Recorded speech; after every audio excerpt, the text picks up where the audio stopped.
Hi friends, நான் உங்கள் அபி. இன்றைக்கி இந்த வீடியோவில் நம்ம தீபாவளிக்கு இன்ஸ்டண்ட்டான ஸ்பெஷல் மிக்சர் எப்படி ரெடி பண்ணுறதுன்னு பார்த்துடலாங்க. இதை செய்கிறதுக்கு நான் இன்றைக்கி சேமியா எடுத்து வச்சுருக்கேன். நார்மலாக நம்ம யூஸ் பண்ணுற சேமியா தாங்க எடுத்து வச்சுருக்கேன். இந்த மிக்சர் பார்த்துட்டோம்னா இதை செய்கிறதுக்கு நமக்கு ஒரு 10 மினிட்ஸ் போதுங்க. ஆனால் இது நம்ம நார்மலாக சாப்பிட்ற மிக்சரை விடவே வேறு லெவல் டேஸ்ட்டாக இருக்கும். இந்த தீபாவளிக்கு ஏற்ற ஒரு ஸ்பெஷல் மிக்சர்னு கூட நீங்கள் வச்சுக்கலாம்.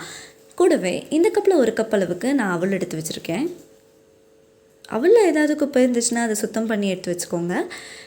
இப்போ வாங்க இதை எப்படி ரெடி பண்ணுறதுன்னு பார்த்துடலாம். அதுக்காக அடுப்பில் ஒரு பேன் வச்சுட்டு அதில் நம்ம எண்ணெய் ஊற்றிக்கலாம்.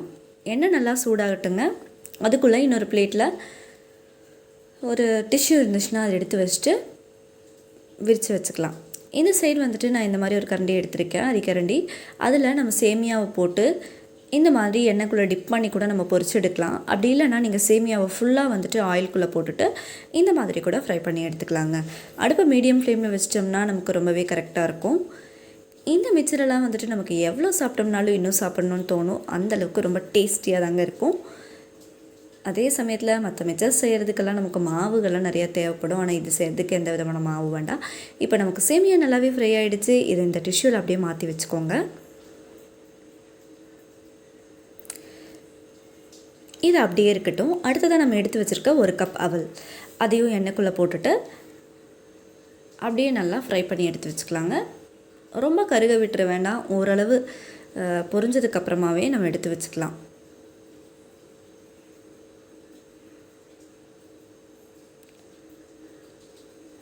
இந்த தீபாவளிக்கு என்ன ஸ்பெஷலாக செய்யலாம் அப்படின்னு யோசிச்சுட்டு இருக்கும்போது இதுதாங்க எனக்கு தோணுச்சு. சரி, இதை செஞ்சு பார்த்துடலாம் அப்படிங்கிறதுக்காக தான் இப்போ நான் பண்ணிகிட்ருக்கேன். ரொம்பவே ஈஸியாக முடிஞ்சிருச்சு வேலை. இப்போ அவல் நல்லா நம்ம பொரிச்சு எடுத்து வச்சுருக்கோம். அதையும் இதுக்குள்ளேயே சேர்த்துக்கலாம். இந்த சைட் பார்த்துட்டோம்னா கொஞ்சோண்டு பொட்டுக்கடலை எடுத்து வச்சுருக்கேன். அந்த பொட்டுக்கடலையும் நீங்கள் இந்த அரிக்கரண்டிலேயே சேர்த்துட்டு சூடான எண்ணெயில் போட்டு இந்த மாதிரி பொரிச்சு எடுக்க ஆரம்பிச்சிடுங்க. இது ஆயிலில் நல்லா ஃப்ரை ஆனதுக்கப்புறமா எண்ணெய் சுத்தமாக வடிச்சிட்டு அப்படியே நம்ம அவளும் சேமியாவும் ஆல்ரெடி பொரிச்சு வச்சுருக்கோம் இல்லைங்களா, அதில் அப்படியே சேர்த்துக்கோங்க. நெக்ஸ்ட்டு இதில் நம்ம கடலைப்பருப்பு சேர்த்துக்கலாம்.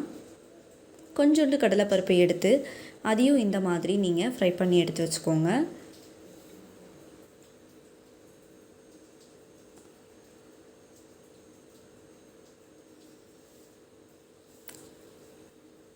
இது நல்லா பொரிஞ்சதுக்கப்புறமா எண்ணெயை நல்லா ட்ரை பண்ணிட்டு இதையும் அது கூட நம்ம எடுத்து வச்சுருக்கிற இன்க்ரீடியன்ட் கூட சேர்த்துக்கலாம். இது செய்கிறதுக்கு பார்த்துட்டோம் அப்படின்னா இன்க்ரீடியண்ட்டும் அதிகமாக தேவைப்படாதுங்க. ரொம்ப குறைவான இன்க்ரீடியண்ட்லேயே செய்யக்கூடிய ஒரு பர்ஃபெக்டான மிக்சராக இது இருக்குங்க. இதையும் இதுக்குள்ளே சேர்த்தாச்சு. அடுத்ததாக கொஞ்சமாக நிலக்கடலை அதையும் ஃப்ரை பண்ணி இப்போ எடுத்து வச்சுக்கலாம். தீபாவளின்னு சொன்னாலே கண்டிப்பாக நமக்கு ஃபஸ்ட்டு ஞாபகம் வரது பலகாரமாக தாங்க இருக்கும். அந்த பலகாரத்தை நம்ம கடையில் வாங்குறத விட வீட்டில் செஞ்சு சாப்பிட்ணும் தான் நிறைய பேரோட விருப்பமாக இருக்கும். இந்த நிலக்கடலை கூடயே நான் கொஞ்சோண்டு முந்திரி பருப்பையும் சேர்த்துட்டு ஃப்ரை பண்ணியிருக்கேன். இது எல்லாத்தையுமே இங்கே இதுக்குள்ளே சேர்த்துக்கலாம். எண்ணெய் நான் கொஞ்சம் ட்ரை ஆகட்டும். கூடவே லாஸ்ட்டாக கறிவேப்பிலை இலை அதையும் சேர்த்துட்டு இந்த மாதிரி பொரிச்சு எடுத்து போட்டுக்கோங்க. இப்போ ஒரு பாத்திரத்தில் நம்ம பொரிச்சு வச்ச எல்லாத்தையுமே சேர்த்துட்டு அதில் கொஞ்சமாக நம்ம இப்போது மிளகாய்த்தூள் சேர்த்துக்கலாங்க. ஒரு பிஞ்ச் அளவுக்கு மஞ்சள் தூளும் சேர்த்துக்கோங்க. கூடவே சிறிதளவு உப்பு இது எல்லாமே சேர்த்துக்கலாம். மிளகாய்த்தூள் பார்த்துட்டோம் அப்படின்னா நம்ம காரத்துக்கு ஏற்ற மாதிரி கூட குறைய சேர்த்துக்கலாம். எப்பயுமே மிக்சர் அப்படிங்கும்போது கொஞ்சம் காரசாரமாக இருந்தால் தான் நல்லாயிருக்கும். அதனால நான் இன்றைக்கி கொஞ்சம் மிளகாய்த்தூள் அதிகமாகவே சேர்த்துருக்கேன்.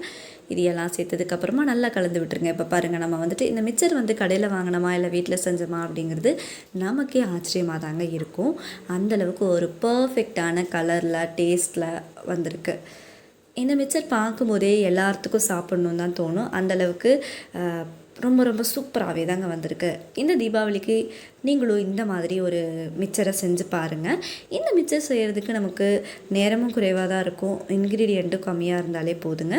பட் நீங்கள் இதை டேஸ்ட்டு குறைச்சி எடை போட்டுறாதீங்க. டேஸ்ட்டு வேறு லெவலில் இருந்துச்சு. நானே இதை இப்போ தான் செஞ்சு பார்க்கலாம் அப்படிங்கிறது பார்த்தேன். ஆனால் இதை செஞ்சு சாப்பிடும்போது நம்ம எப்படியுமே தீபாவளிக்கு நம்ம வீட்டுக்கு கெஸ்ட் வருவாங்க, இல்லை நம்ம பக்கத்து வீட்டுக்கு பலகாரங்களை எல்லாம் ஷேர் பண்ணுவோம். அப்படி ஷேர் பண்ணுறதுக்கு இந்த மிக்சர் ஒரு பர்ஃபெக்டாக இருக்கும் அப்படின்னு நம்ம எடுத்துக்கலாங்க. சில டைம்லாம் நம்ம வீட்டில் மாவு இல்லைனா கூட நம்ம வீட்டில் எப்பயுமே இருக்கக்கூடியது இந்த சேமியா தாங்க. அதை வச்சு இந்த ஒரு பர்ஃபெக்டான மிக்சரை ரெடி பண்ணிடலாம். இப்போ இதை நான் வந்து எப்படி இருக்குது அப்படிங்கிறத டேஸ்ட் பண்ணி பார்க்க போகிறேன். முந்திரி எல்லாம் இருக்கங்காட்டி நமக்கு சாப்பிடும்போது ரொம்பவே நல்லா தாங்க இருக்கும். இது வாய்க்குள்ளே போட்டதையுமே அவ்வளோ மொறு மொறுன்னு ரொம்பவே கிறிஸ்பியாக இருக்குது. இது சூப்பராக வேறு லெவலில் வந்திருக்குதுங்க. இனி எப்போவுமே வந்துட்டு நமக்கு இந்த மாதிரி மிக்சர் தான் சாப்பிட்ணுன்னு தோணும். அந்தளவுக்கு வந்துட்டு இது ரொம்பவே சூப்பராக நம்ம ரெடி பண்ணியாச்சு. கண்டிப்பாக இந்த தீபாவளிக்கு நீங்களும் இந்த மாதிரி ஒரு மிக்சரை ரெடி பண்ணி பாருங்கள். பார்த்துட்டு எப்படி இருந்துச்சு அப்படிங்கிறத மறக்காமல் எனக்கு கமெண்ட் பண்ணுங்கள். இன்னும் ஒரு புதுமையான தீபாவளி ரெசிபியோட அடுத்த வீடியோவில் நான் உங்களை சந்திக்கிறேன். அதுவரை என்றும் இணைந்திருங்கள். நான் உங்கள் அபி. ஓகே ஃப்ரெண்ட்ஸ், இந்த வீடியோ பிடிச்சிருந்தால் மறக்காமல் நம்ம சேனலை சப்ஸ்கிரைப் பண்ணுங்கள், லைக் பண்ணுங்கள், ஷேர் பண்ணுங்கள்.